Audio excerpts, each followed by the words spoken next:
We are a team. As storytellers and dreamers, there is always magic to discover.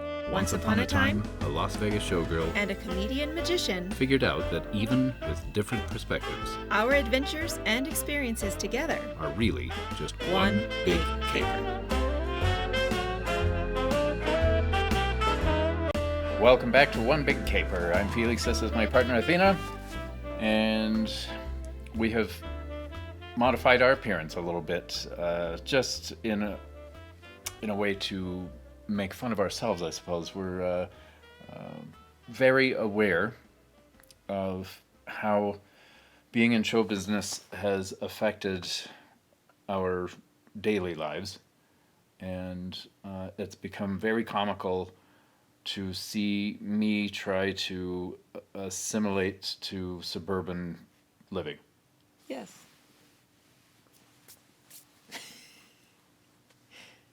Can I take it off now?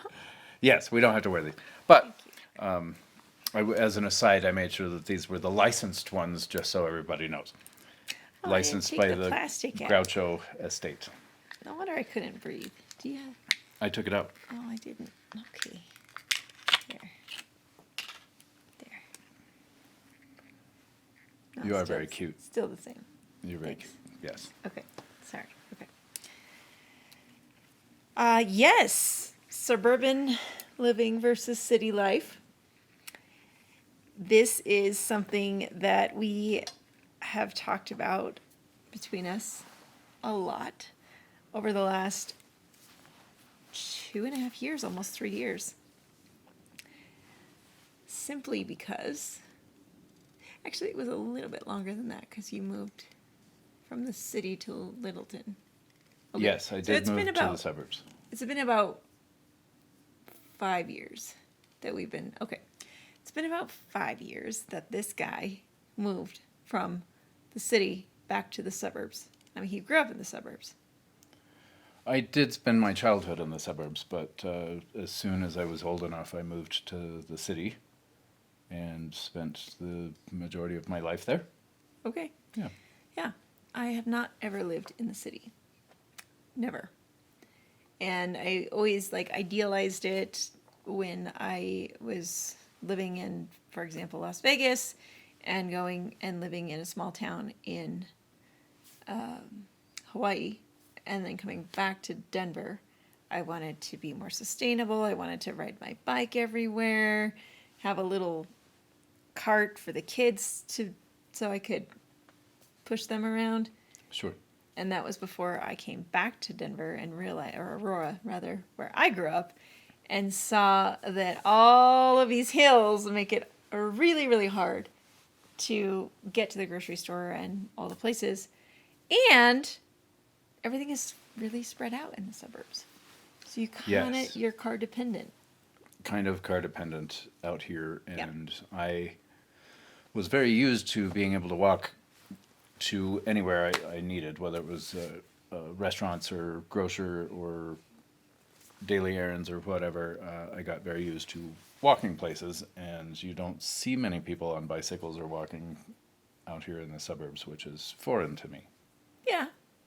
Except for during the pandemic, the very, very start of the lockdown, I had never seen so many people walking down the streets. Oh, they got bored and yes, it was fever. Weird. And now that we're freer and we can move about and we're not sheltered in place, back to their pickup trucks. Back to their pickup trucks and SUVs, and you very rarely see families riding bicycles and walking. Yes. There are a few, but it's not common here as in. So do you want to talk about the differences, or do you want to kind of explain how hard this is for you to live in the suburbs? I can explain why I think it's difficult for me. Okay. One of the things that I recognize is that curiously people are less kind. In general, and that's been my experience, but there is no acknowledgement of one another unless you cut somebody off, and then they'll acknowledge you with a finger. But there's kind of a keep to oneself Yes. behavior, which is kind of sad. I think it's a little tragic. There is an interesting baseline uniform that people don to go out, which is interesting. And particularly frustrating for me, as you might imagine, but I can tell you that show business has definitely informed a lot of our wardrobes, both of us. And so that was kind of the inspiration for the Groucho glasses, because really, no matter what we do, we don't really blend out here. No. We have outfits that everything I wear is a costume, Right. and so it's become kind of a funny thing where I'll ask Athena if she plans to wear her mom costume or if I'm going to wear the dad costume. But we have everything is a costume for us. Yeah. I think so. Everything is curated. Yes. But we're wearing blue jeans right now. I mean, Yes. that's kind of the American uniform staple. Yeah. But we do things just a little bit different, and we stick out. So no matter what we do, we can't hide in public.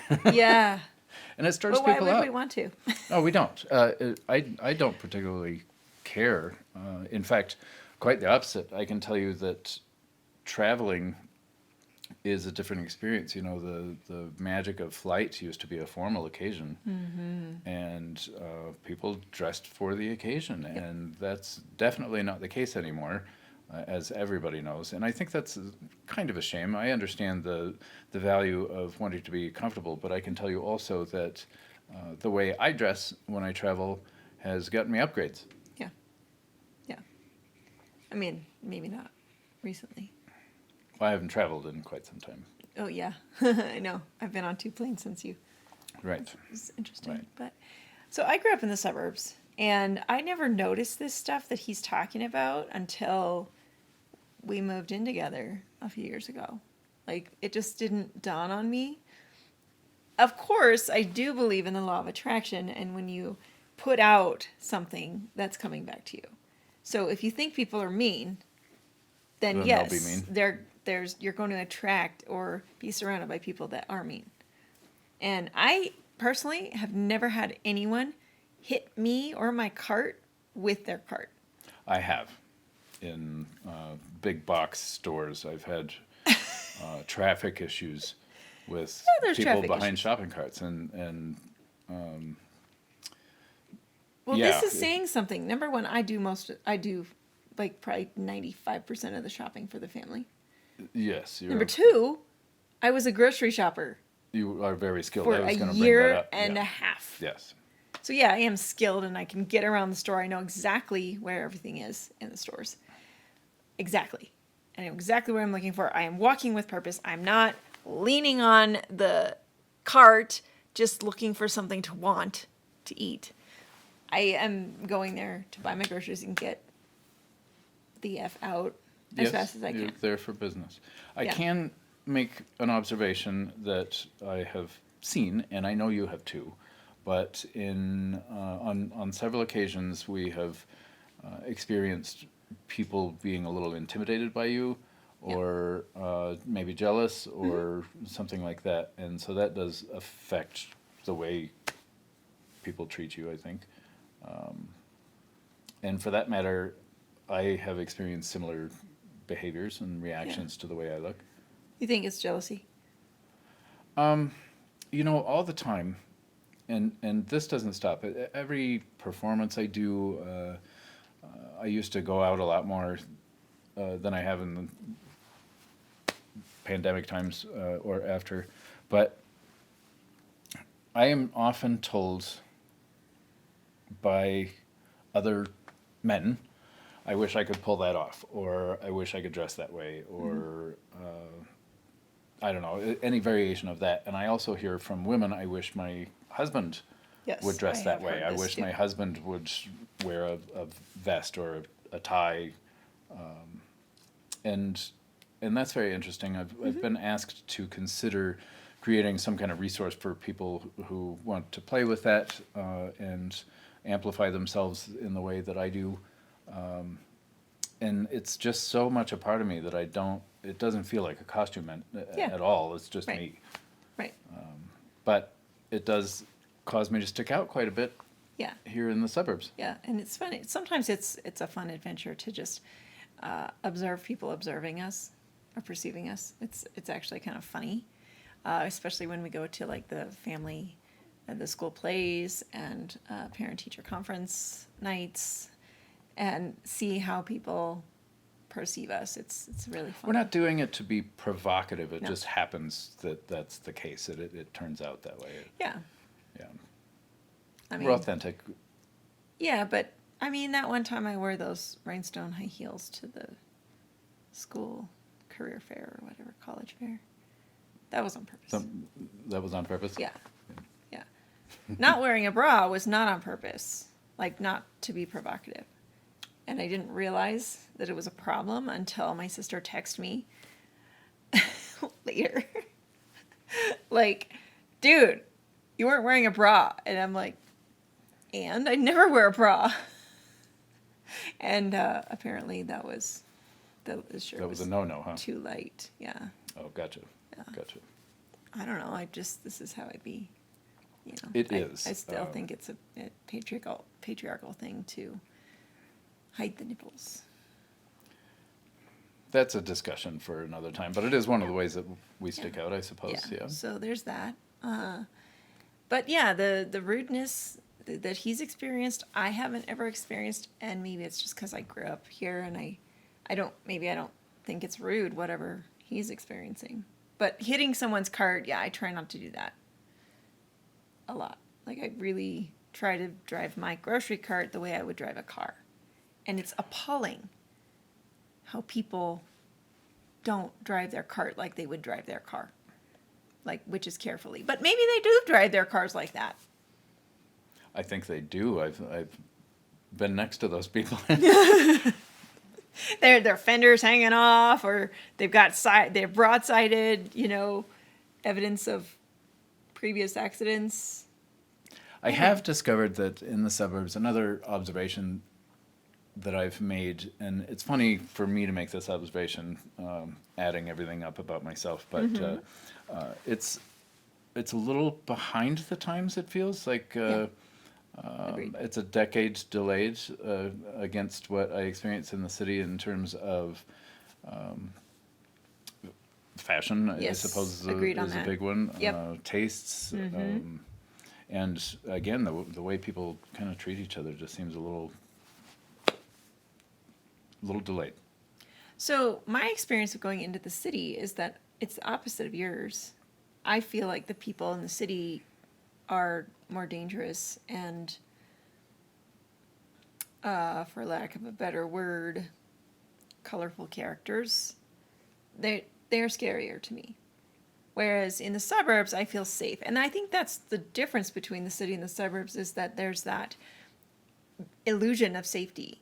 So we're right across the street from the police department, and we never hear sirens. Ever. But in the city of Denver, you hear sirens It's constant. all Yeah. the time, all day long. But it's part of the illusion that this is a safe place to live. And when you do hear sirens, it's like a 5-engine alarm. Crazy, something big is happening. We are Usually. close to a highway, so that's, I don't know. My mother was very concerned about my safety when I moved to the city. Yeah, because I and- was told it's not safe in the city. You're going to Well, get that's mugged. totally wrong. People It's are just so walking wrong. around after dark looking for victims. That's what I was told and trained as a pretty girl. That's an inaccurate perception, I think. Yes, there's violence. Most of the violence that happens in big cities is very specific. Anybody who's victimized, it's not a random thing. So that's what we discover about the suburbs, is that violence in the suburbs is often random, or has to do with a burglary or a theft attempt, car thefts, that kind of thing. And certainly all that stuff happens in the city, but I felt safe in the city. even when I lived right on Colfax, which is reputed in this state to be the scariest place in the state, I felt quite safe. Even the way I dress with the bow tie and the pocket watch and everything, I've never felt in danger. Okay. Again, I think it's more of law of attraction kind of stuff. Sure. When you're putting out that energy of fear, then that's going to come back to you. You know, like you're going to experience things that make you more afraid. So, yeah, I didn't like walking on the 16th Street Mall after I got out of doing a show. I was grateful when we started dating because I didn't feel afraid anymore to walk to my car, which wasn't very far. But at 1 o'clock in the morning when the show ended, 1:30, like it's not a great place for a pretty woman to be walking by herself with a suitcase. I did walk a lot of my friends, show folk, to their cars after shows. Yeah. Yeah. Well, that was before we were close. Right. Yeah, Right. it's about a year and a half. Right. So, but yeah, you've said something in previous conversations about the violence and the kind of people, what triggers the violence.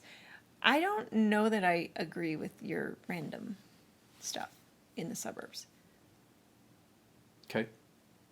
I mean, there was a shooting in a tattoo parlor Targeted. downtown. That was targeted. It was targeted. Yeah. Unfortunately, Yeah. the victims were chosen beforehand. Yes. Yeah. Not random. Not random. Okay. But like school shootings that are happening are usually in suburban. Correct. Yes. And that's the tragedy of the decline of mental health in our country, I believe. Yeah. Okay, well, maybe you're right. But so then, both issues have to do with mental health and the decline. Do we want to go into the stress levels that people in the suburbs are experiencing versus the people in the city?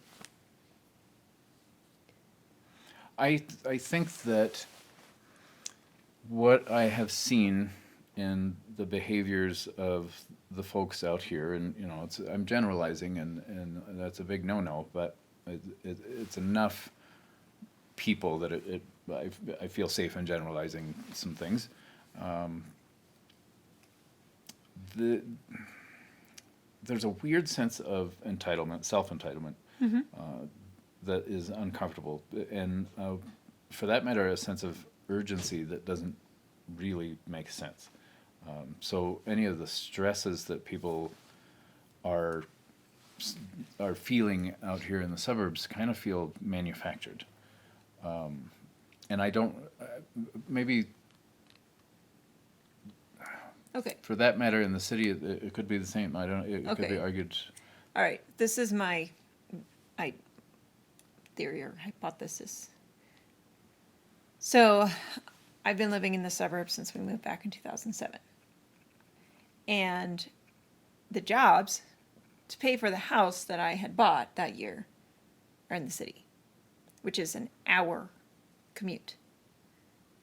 It shouldn't take that long normally. It's about 40 minutes, but with traffic, it came out to be hour 15 on a really bad day, like a really bad accident, to get to and from work. So that's 2 to 2.5 hours you're spending in a car, surrounded by road ragers and people cutting you off and, driving a certain way. So in addition to the 9 hours you're spending responsible in that seat at work, you up to 2.5 hours a day in a car In your commute. away from home. Right, which and is your why family. people move to the city to eliminate that. To eliminate that. So when you're in the city, you can bike to work, you can walk to work. However, it is supposed to be higher priced to live there. The suburbs is supposed to be cheaper. But in my experience, for what what our median price of a house in Colorado is $650,000 a year now, which Sounds accurate. that's scary because that was California prices like 20 years ago for a median. So I think you have this, the stress of your commute, the stress of work, the stress of having to be a dual income family in order to have this massive house in the suburbs and then be there for your kids, which you can't be because you're driving an extra 2 hours away from them. That's why I was happy to not work in Rhino anymore, because it was an hour commute both ways. Mm-hmm. So it was 10 hours out of my day. For a 40-hour work week, you're actually away from your family and life for 50 hours. I don't know if you've noticed this if you're a suburban dweller like we are. But even to go out and to have fun, yeah, there's nothing really to do in the suburbs. Not much. Not much culture out here, and All the everything's a restaurants strip are mall. chains. They're all chains. There's nothing cute and unique. Mom and pop shops. Yeah, none of that. They in the don't last. suburbs. They don't. They can't. They try compete to with the open in chains. strip malls and they don't last. They can't compete, and so you'd have to go. We've been on our date nights. It's 2 hours of time for our date nights.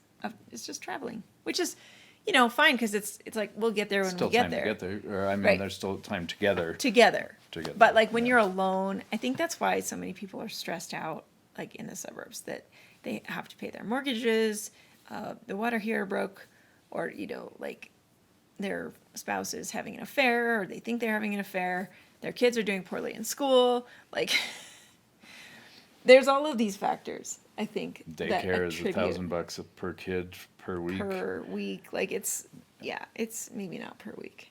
I've seen it 800 to 1,000, and that was a few years ago. I don't think it's a spa either. I think. No. Yeah. So I think that suburban dwellers are dealing with way more stresses than urban dwellers. And it could be wrong. But those are some things that I've considered as like why I'm stressed out, because my current commute is an hour and 10 minutes, like by the book. And I don't even go on major roadways that have traffic, which is crazy to me. But it's because I work at the airport, and the airport is 35 minutes from here. But in order to park, get on the train that goes directly to the airport and wait, go through security, all that. My commute to get to my front door of the place I work is an hour and 10 minutes. So, it's just part of the job. And I haven't ever had a time where I have traffic on the way to or from work, because my hours are very weird. They're not typical 9 to 5 hours. So I don't think I have the same stresses that other people do. But, the oldest is learning to drive, and we're driving through the neighborhoods and looking at all these massive houses with 2 to 3 cars in front, and the boats and the RVs and all of the recreational things in the yard or in the driveways. There's a lot of debt these people are trying to pay off and stuff. So I think, like you can't have a boat and you live in a condo in Denver. I mean, maybe you can, but Maybe. I think it's just where would you put it? a different breed of people who, in Denver, we call them cliff dwellers. Cliff People who dwellers. live in the high rises and condos in the taller buildings. I've never heard that. Cliff dwellers. Yeah, you can't own a boat when you live No, there. but I think there's different priorities for Right, those right. folks. So then it gets down to values, what you Right. value. And, I talk to the girls about why we live in the suburbs, because sometimes they're annoyed by it. They're annoyed by the people, how people don't fully self-express. They're in these boxes, these very cookie cutter specific boxes, and that's how you behave. And they get frustrated because they openly express themselves. They're very confident kiddos, and their friends are like quiet and reserved and have no ability to assert themselves, and they just, there's some value to living in a place where you could fly your freak flag and walk down the street, and you might get assaulted, but generally There, People are more. that's what I think is fairly universal. Is folks in the suburbs are kind of a more conservative type person. Which is funny that I feel like safe to be here. Yeah. But, there's things happening at the schools that I'm not happy about. Sure. Violence and Sure. rules that are just not fair. Like, Well, I was able to put my daughter in inner city schools, and it was a good experience. I can tell you that some of the things that we used to suspect when I was in high school, for example, is that the kids in suburban schools can afford the white drugs. right. Right. So, Right. And that's what was being shared with me when I had friends whose daughters were in high school and my babies were in elementary school or preschool, that there are access to those more expensive drugs in the suburbs at this particular school the girls are in now.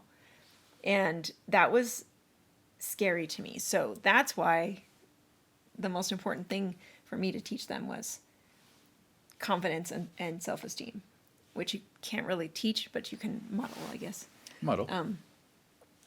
But my parents have told us that they moved to Aurora because they grew up on the west side of Denver, which is historically the poorer side of Denver before all of this gentrification happened. That's where my dad grew up too. Yeah, so poor side of Denver. They went to West High School, and they didn't go through at first, the track. You go to college right after high school and all. They didn't do that. They did other things. And, eventually my mom went to college. But they told us, we moved you to Aurora so we could provide a better life for you girls. And so, in their mind, better was being surrounded by wealthier people, maybe more self-entitled, pretentious people, and more expensive drugs. And my experience it was the same. I spent my childhood in the suburbs. Yeah. And it might have been part of the reason that I felt better in the city because I was around not necessarily like-minded people, but I think fairly like-minded, but also I always lived in the areas that attracted artists. Right. Which we don't and have they're- here in the suburbs. It was the folks were humble. There was a sense of humility, I suppose. Different priorities. I don't know. Just very different than the suburbs. And now that you say that, I think there's a huge sense of competition in the suburbs as well. That's where I was going to go with that. Exactly. Yes. Right. Yeah. Because there's always the sports things, but athletics in the schools are prized above everything else. And I understand why. It's because you want your kids to get an athletic scholarship. But Yeah. most of the athletics have to do with competition, which is a very masculine way of being. Mm-hmm. And you're talking about artists; they're more in flow with their feminine energy. There's and also being the and their keeping up with the humility. Joneses, those boats, Yeah. the RVs, the jet skis, the snowmobiles, like all the toys. And not even snowmobiles, the snow blowers. Oh, sure, yeah. Yeah, you don't see that. Nobody in this complex, we live in an apartment complex, nobody owns a snowblower here. You know why? We don't do the snow maintenance. We have groundskeepers, but Yeah. Right. we're very close to a neighborhood that has all of these things, and they are definitely competing with each other in terms of even the size of their pickups or their RVs or yeah. Where they went to it's- where they went on their vacation for how long, Sure, those kinds of things. sure. Yeah, it's just kind of, it's unfortunate because, like I'm living here because I was brainwashed to believe that this school district is the best school district in the state.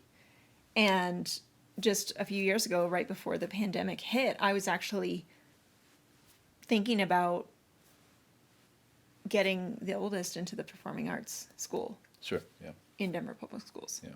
There are some Yeah, disappointing so- things in the school system, but I mean, I think it's with the entire system in the United States that, Sure.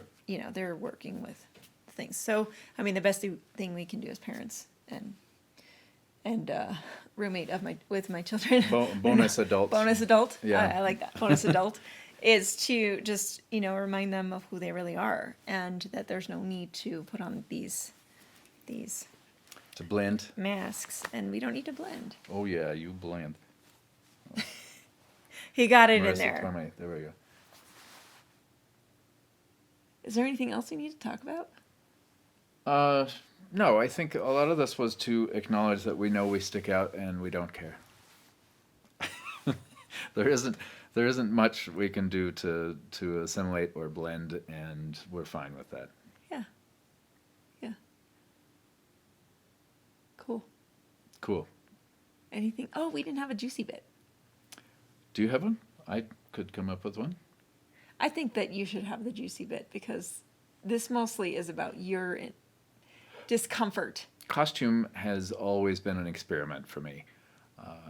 Since I was a kid, that is one of the things that has informed my career, which informed my costuming, to a degree that nothing feels like a costume to me anymore. I don all kinds of things in my shows. I often include a lab coat and talk to my audience about the reason I have a lab coat. I once accepted a paycheck for a construction project, a very large construction project. I knew one of the foremen, and he essentially was running several projects at once, couldn't be there all the time. They were concerned about productivity and safety on the job site, and all I had to do was wear what I usually wear, a shirt and a necktie. I put on an orange vest and a hard hat and had a clipboard, and I would pull up to the job site at random times. And I got paid to do that, because when I showed up, they did not know who I was. It looked somehow official because of the necktie, and they were safer and worked harder, which is very, very interesting. I've experimented with costumes my whole life, and I guess I'm going to have to write a book or something on the subject, because I have so many stories. But Yeah, because I think that's also what I'm talking about, is in the suburbs, you know what to expect. And then when people are behaving other than that, or dressing other than that, or whatever, you don't know how to be. Upsetting the system. It's upsetting. It's definitely a glitch in the matrix, for sure. Yeah. So, yeah. Thank you for tuning in to One Big Caper. You are welcome to reach us and tell us your stories. If there's anything you want to know from us, let us know at hello@onebigcaper.com. Yep. Yep. Thanks. Thank you. We can't keep doing this without you. Give us just a little bit of your time by subscribing, sharing, rating, or talking about One Big Caper with someone else. We truly appreciate your support. We want to hear your stories. Visit onebigcaper.com to get to know us even more. This episode of One Big Caper was published in 2022. All rights to broadcast in whole or in part are the property of Gazellus Productions, LLC.